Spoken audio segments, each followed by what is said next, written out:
2 Corinthians chapter 2, verse 11.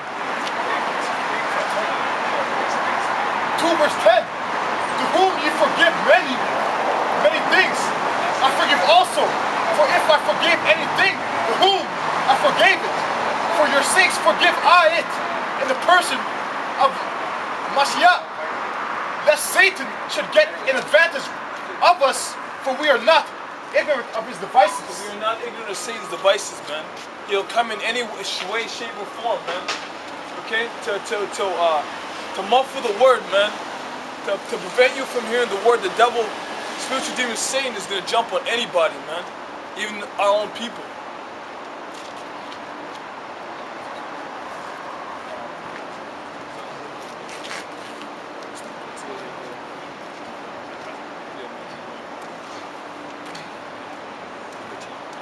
Book of Matthew 13, verse 3. And he spoke. 13, verse 1.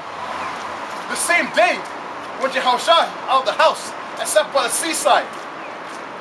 And great multitudes were gathered together unto him, so that he went into a ship and sat. And the whole multitude stood on the shore. And he spoke many things unto them, parables, saying, Behold, a sower went forth to sow. And when he sowed, some seeds fell by the wayside, and fowls came and devoured them up. Some fell upon stony places where they had not much earth, and forthwith they sprung up, because they had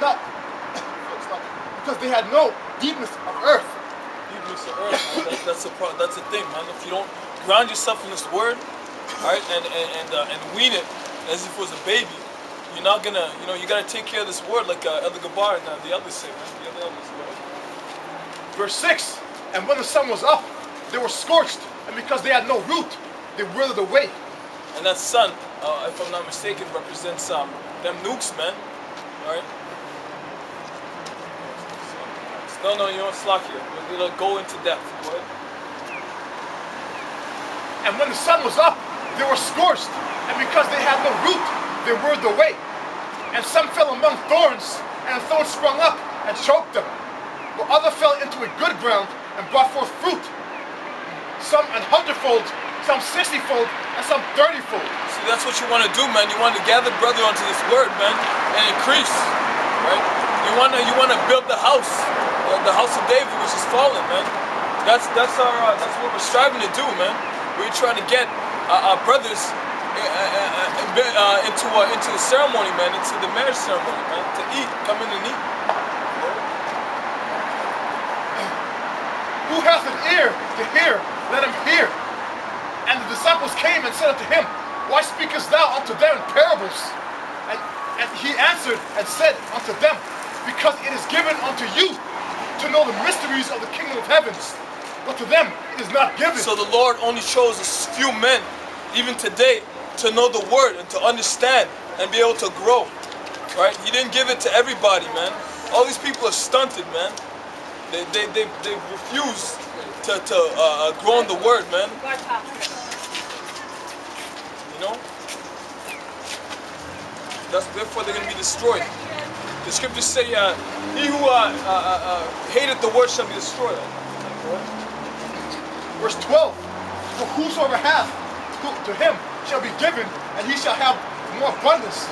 But whosoever hath not, from him shall be taken away, even that he hath. So, yeah, exactly, man. So if you ain't going to do something for this word, risk it all, you're going to lose it. Matthew 13, verse 18. Hear ye therefore the parable of the sower. When anyone heareth the word of the kingdom, and understandeth it not, then cometh the wicked one, and cast away that which was sown in his heart. This is he who receives seed by the wayside. And that's it, okay? So the devil is always in the midst, right? If brothers are trying to deliver the word, they already know that the devil is always there, man. He's always there. Verse 20, But he that received the seed into stony places, the same as he that heareth the word, and anon with joy received it. He hath not root in himself, but dureth for a while. For when tribulation or persecution arises because of word, and by he is offended. See that means that he wasn't, he wasn't getting grounded, man. All right, get that same part again. I don't want to miss it. And he received it with gladness. All right, he found out he was an Israelite. All right, either from the tribe of Judah on down to Issachar. That's the good news. That's the gospel. All right. Matthew 13, verse 20. But he that received the seed into stony places, the same as he that heareth the word, and anon with joy received it. That's only right, man. If he understood, he received it, he was sincere. Go ahead. Verse 21. Yet hath he not root in himself, but dureth for a while. He endured for a while, man. He went a couple of days, he was happy. Go ahead.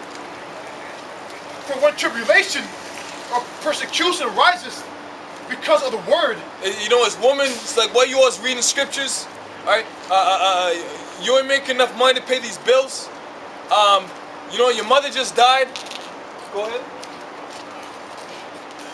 For when tribulation or persecution arises because of the word, by he is offended. And he is offended, and woe to that man who receives offenses, man.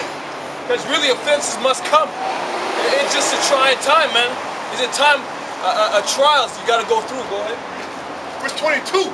He also that receives seed among the thorns is he that heareth the word, and the care of this world, and the deceitfulness of riches choke the word, and he becomes unfruitful. And the deception of riches, man. He cares too much about riches. He puts the word away to the side, and sets his mind on riches, man. He doesn't even know the few principles of the word, man. The riches of this world is nothing, man. Riches are not gonna deliver you in the day of evil, right? The scriptures speak about, I believe, in the book of Ezekiel, where it says they shall cast their gold and their silver into the streets. At the time of if I'm mistaken, Jacob. At the time of Jacob, Egypt was flourishing, man, until the 7 years of famines came. Joshua? No, socks. No, hold on. Okay, and what happened? You can have all the riches you want, but if you ain't got food, all right, to keep yourself sustained, you have no sustenance. Therefore, what's that gold gonna do for you, man? What's that silver gonna do for you? Nothing. If the people they don't desire your gold and your silver, you ain't got shit. Right? But the scriptures say these are spiritual food, man. And the man, the Lord, we're gonna eat. When hell breaks loose, we're gonna eat and we're gonna laugh. And Verse 23. But he that receives seed into the good ground is he that heareth the word and understandeth it, which also beareth fruit and bringeth forth. He did works. Go ahead. Some 100-fold, some 60, some 30. He went into the vineyard and he doubled his money up, man. He doubled it up. He tenfold. That's doing the work, man. Hey, what's up, man? Peace.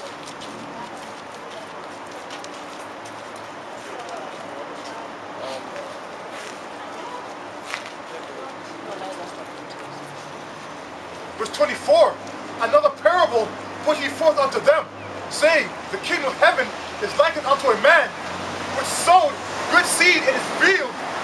But while men slept, his enemy came and sowed tares among the wheat and went his way. So you really, this is not a time of rest, man. You keep pushing, man.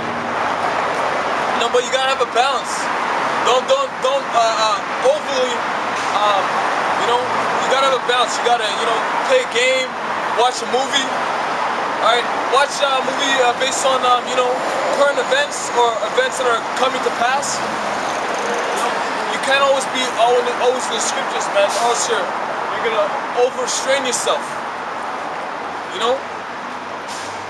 Verse 26, but when the blaze was sprung up and brought forth fruit, then appeared the tares also.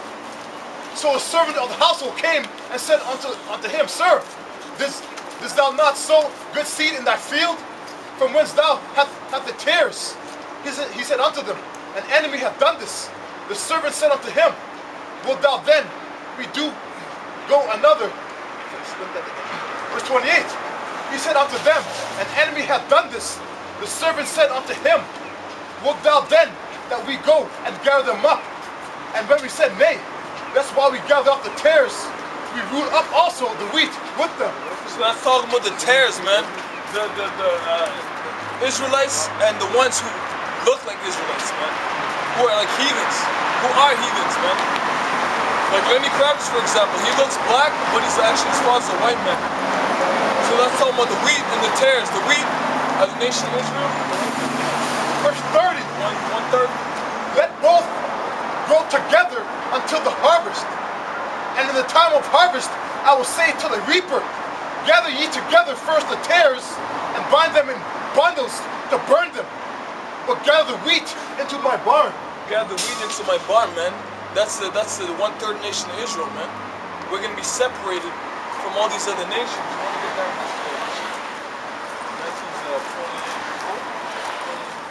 25 percent. Let's see, 31. 25 is 31.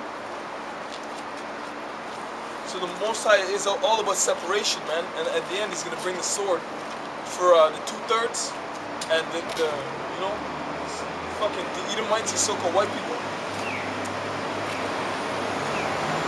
because they've lived in with much wickedness and iniquity. Right? Book of Matthew, chapter 25, verse 31. When the Son of Man shall come in His glory, and all the holy angels with Him, then shall He sit upon the throne of His glory. And before Him shall be gathered all nations, and He shall separate them one from another. So the Lord is a separatist. Go ahead. And before Him shall be gathered all nations, and He shall separate them one from another, as the shepherd divideth the sheep from the goats. And He shall set the sheep in His right hand, while the goats on the left. Then shall the King say unto them on His right hand, Come ye blessed of my Father, and inherit the kingdom prepared for you from the foundation of the world. That's what we want. That's what we desire to hear, man. We want to inherit the kingdom. All right. This place is no place to enjoy. I'll go down to verse 1. Then shall I say also unto them on the left hand, Depart from me, ye cursed, into everlasting fire, prepared for devil and his angels. Okay, so that's for the 2/3 of our people, and you so-called white people, man, who are Edomites according to scriptures.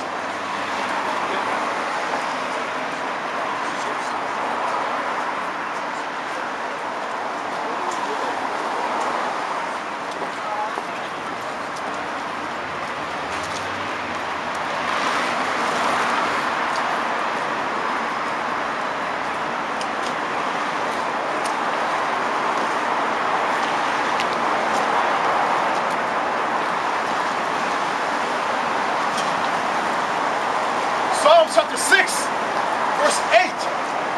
Depart from me, all ye workers of iniquity, for the Lord hath heard the voice of my weeping. The Lord hath heard my supplication. The Lord will receive my prayer. Let all my enemies be ashamed and sore vexed. Let them return and be ashamed suddenly. Let them return and be ashamed suddenly. So the Lord heard his supplication, man, and his prayers. Because that's really all we got. We got the scriptures, and we're told to pray day and night, man, not ceasing from praying. And that's something that, brothers, you know, myself, you gotta pray more often, you know, 3, 4, 5 times a day. While you're driving, I catch myself praying when I'm driving, you know.